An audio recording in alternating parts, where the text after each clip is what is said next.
gorske reševalne skupine poteka vsak mesec.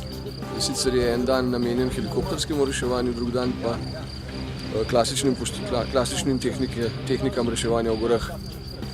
Namen je seveda reševanje ali pa pomoč enotam Slovenske vojske, ki bi lahko imele probleme ali pa nesreče v hribih, tako poleti kot pozimi.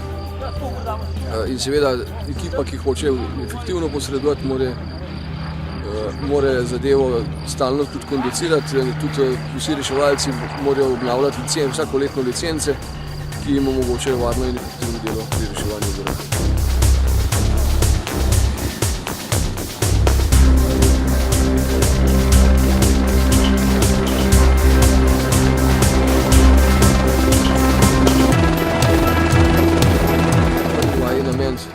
Da reševalec na zahtevnem terenu, ker helikopter seveda ne more pristop do ponesrečenca, ga, če je možno, uskrbi, ker na tako zahtevnem terenu ni vedno mogoče, ga pripne na jeklenico in ga potem s pomočjo škarij odreže z vrvi, na kateri visi, in ga dvigne v helikopter.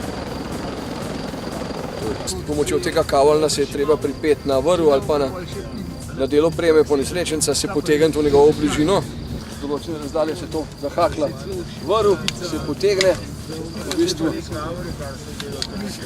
do ponesrečenca in se v bistvu potem lahko dela naprej. Druga vaja bo pa dvig ponesrečenca, lažjega ponesrečenca s pomočjo trikotnega reševalnega sedeža PC.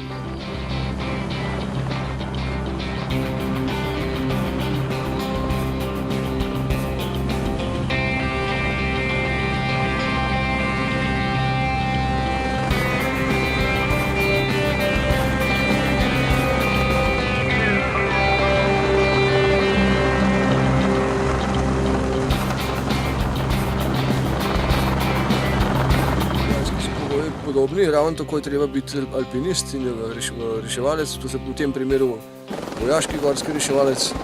To je naziv, ki se ga je pridobilo v gorski šoli ali pa sedaj v večnacionalnem centru odličnosti za gorsko bojevanje.